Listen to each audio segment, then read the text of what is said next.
Hello, and welcome back to US History and Elections. Whilst the focus may be on the presidential election and the highly competitive Senate races that are occurring in a few states at the start of November, there are also 435 elections taking place to decide the next House of Representatives. Now, what I have at the moment is the map of the current House of Representatives. Of course, the Republicans narrowly won it in 2022. They underperformed expectations, but only by a little. And they had a few more members, but have dropped down to one of the smallest House majorities in US history at 220. Of course, you need 218 for a majority. There's a few open seats at the moment, and the Democrats are just shy of the majority. Essentially, because all the House seats are up in about a month's time, anyone could win the House. There are, give or take, as I'm going to go on to the competitive races, on 270 to win. This is the interactive map. It has 24 toss-up races and maybe add on another 40 or so that are competitive. And the Cook Political Report has 26 toss-up races, and again add on another 40 or so, competitive races. Now, let's be real. Only those about 25 are really going to be competitive. If any of the are really going to be competitive to decide the election, any of those other 40 that I mentioned, that's going to be showing the signs of a blowout for either the Democrats or the Republicans. That is highly unlikely to happen because, as you can see on the generic ballot, Democrats currently have a 1.2 lead in the generic ballot. This is pretty much when voters are asked whether they would vote for whether they want Democrats or Republicans in Congress.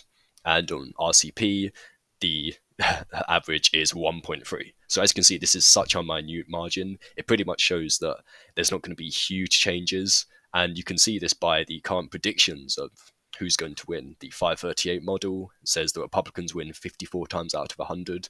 Democrats win 46. Again, that's pretty much a dead heat.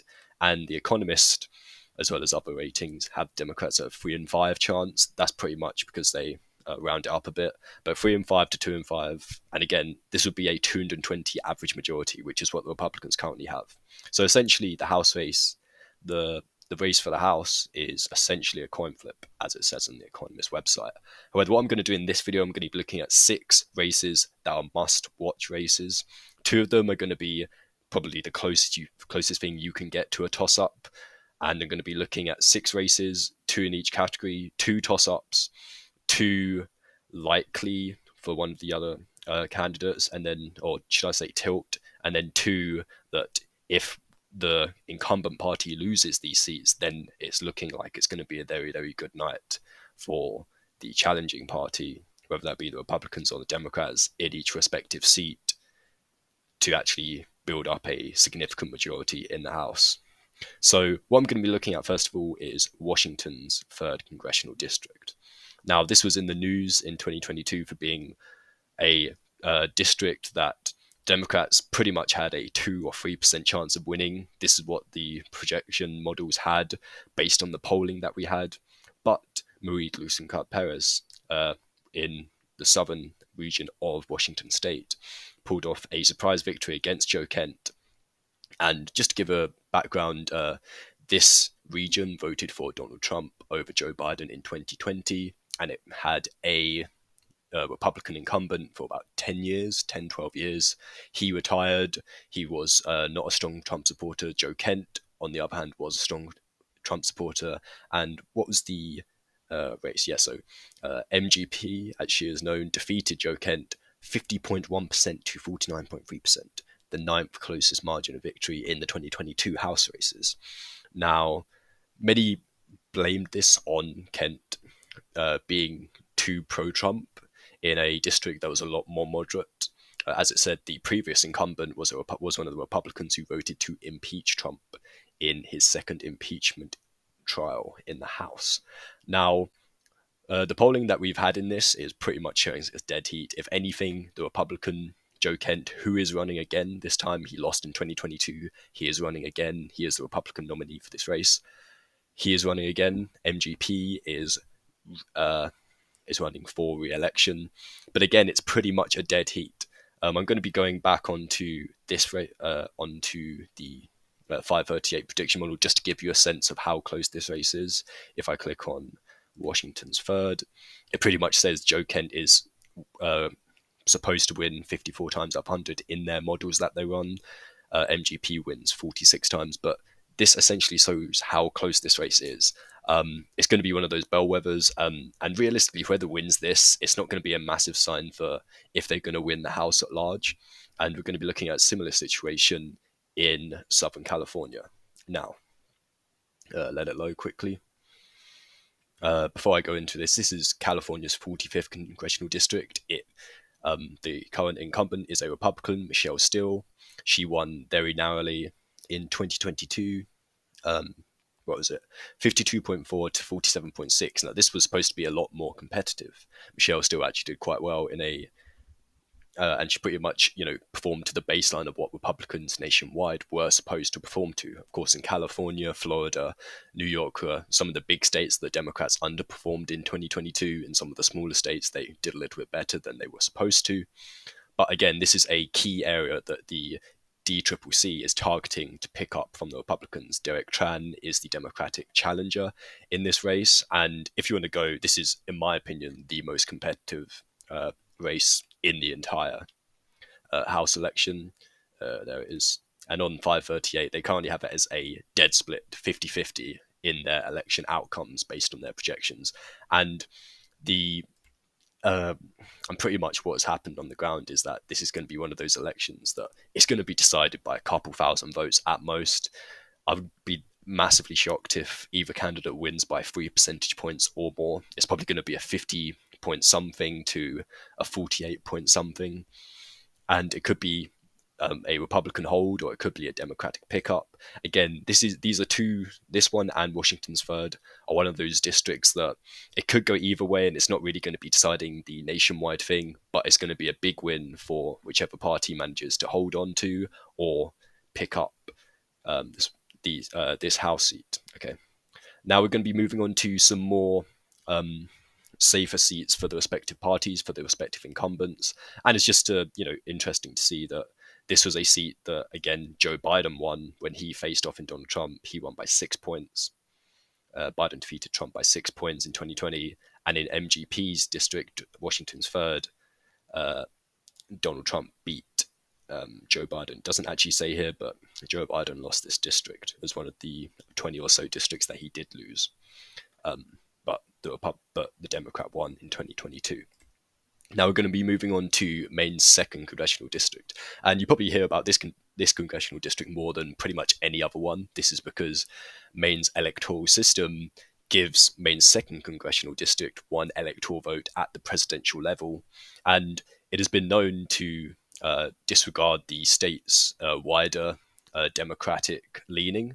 And in 2016, it voted for Trump by about 10 points. I believe in 2020, it also voted for Trump by a similar margin. One of the congressional districts that I did get wrong. This, along with Georgia, were the only two places that I thought were going to go to the other party, but ended up going to the party that I did not predict. But Maine's 2nd congressional district, whilst it votes for Donald Trump, has had a Democratic incumbent for a while. I believe he won, first of all, in 2018. Yep, 2018 was a Democratic grave year, but he has managed to hold on to this seat both during 2020, when Trump was on the ticket, and this place voted, and Maine's 2nd voted heavily in favor for Donald Trump by about 8 or 9 points. And then in 2022, which was supposed to be a good year for Republicans, Jared Golden managed to hold on to this seat, and he managed to hold on to it fairly comfortably. Does it say here? It doesn't, but he won by about 5 points that year. Oh, no, there it is. 8 points, actually.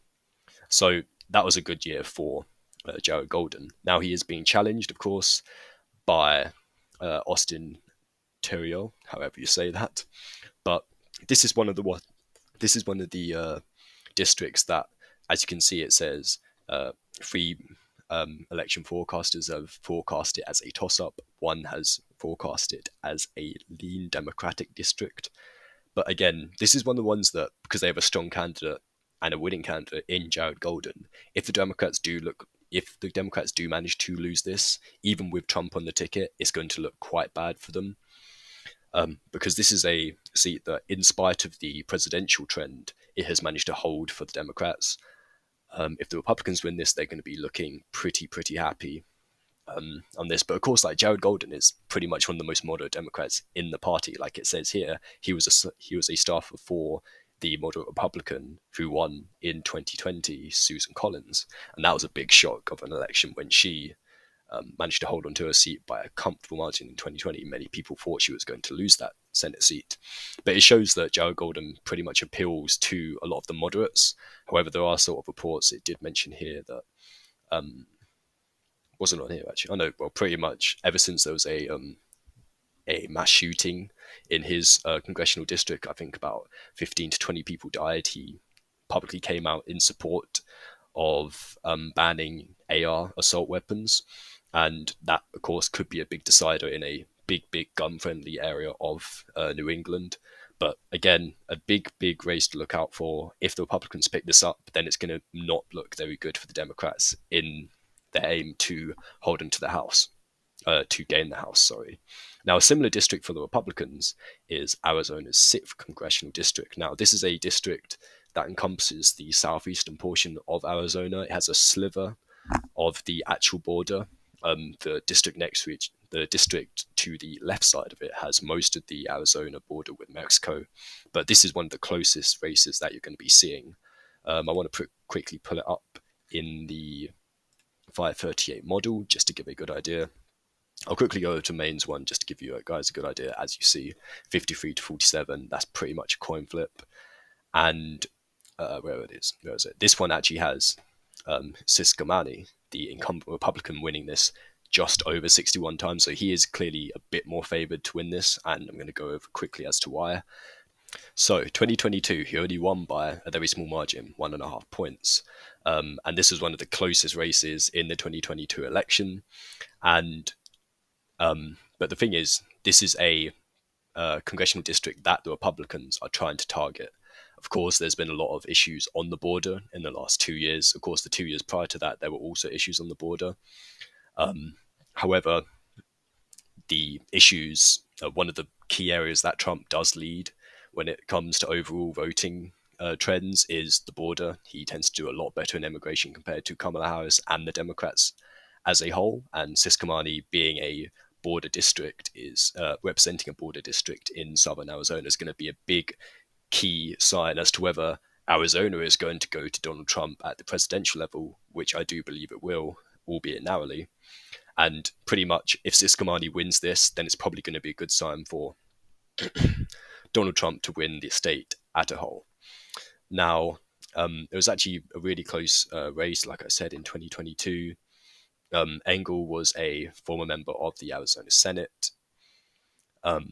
And again, like I said, this is one of the 34 congressional districts that the DCCC is targeting.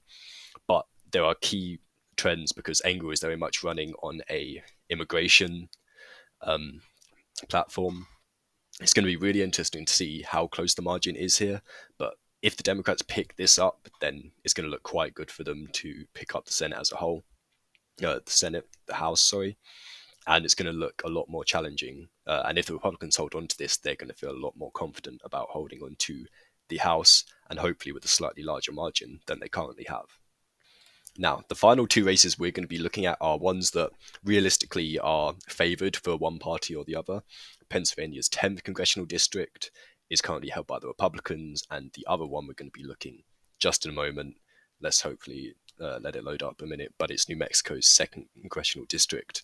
Again, a border district, but currently held by Gabriel Vasquez, a Democrat. First of all, we're going to be looking at Pennsylvania's 10th, and this is quite an interesting one because even though it is a quite a narrow narrow district, it has a extremely conservative incumbent, and an incumbent that has been there for 2013, so over 10 years now. He was one of the key members in the Freedom Caucus. Of course, that's the hard right faction of the Republican Congressional Party. And this is in a district which voted by 12 points for Josh Shapiro, who, of course, won by a huge margin in Pennsylvania in 2022. But in 2022, when it voted for Josh Shapiro by 12 points, it also voted for Scott Perry by about 7 points. So that shows that it's clearly a swing district in the fact that there's going to be a lot of ticket splitters. However, I think this is Scott Perry's biggest threat. And specifically here, this is going to be a congressional district that, if the Republicans lose, the Democrats are almost certainly going to be taking over the House. Now, I just want to show you how uncompetitive it may seem. Of course, this is still a competitive state, but it's in the middle of Pennsylvania. There's not really any major towns there.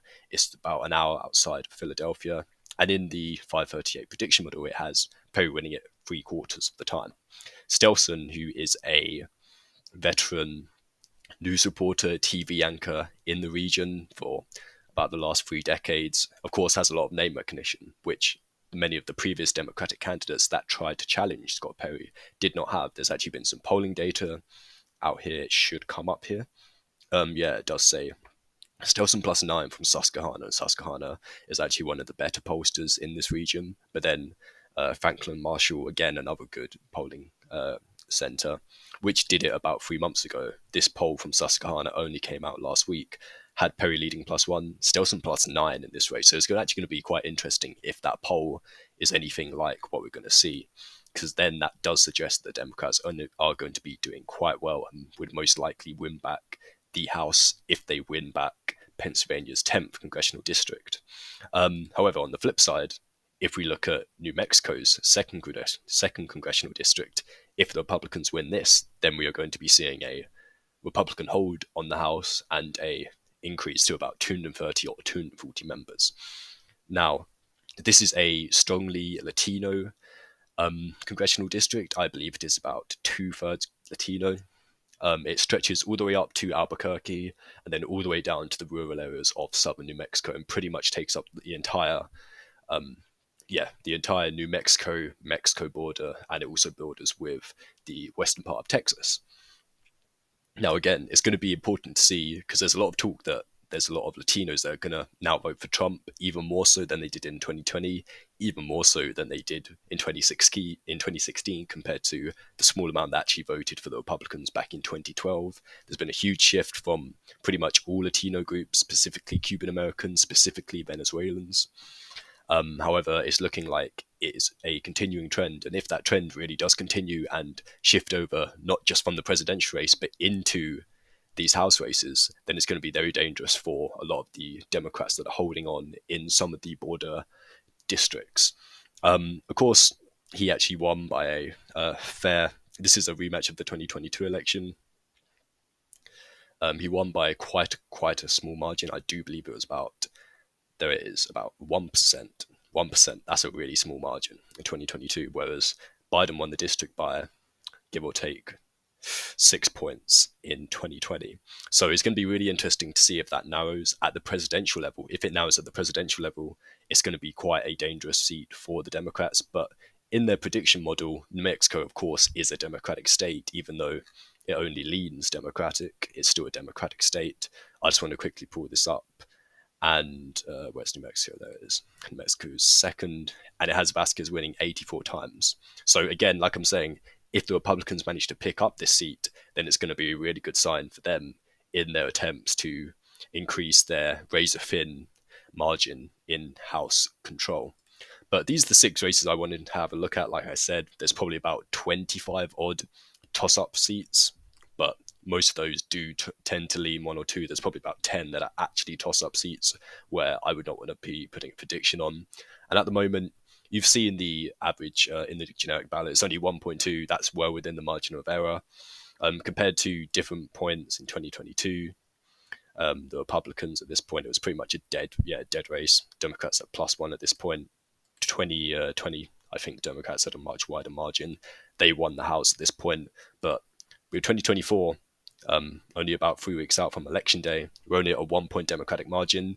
That's well within the margin of error. The House is going to be competitive. There's going to be a lot of competitive House races all across the country. And it's going to be really interesting to see who pulls out, if the Democrats can just about eke 10 flips, and that will put them in the House majority, or if the Republicans can hold their ground and even slightly increase their margin of House control. It's going to be really interesting to see. And I'm going to be doing my final predictions at the end of this month, so stay tuned for that. So, hope you enjoyed. Thank you for watching. Remember to like, comment, and subscribe if you want to see more content. And I'll see you all again very soon.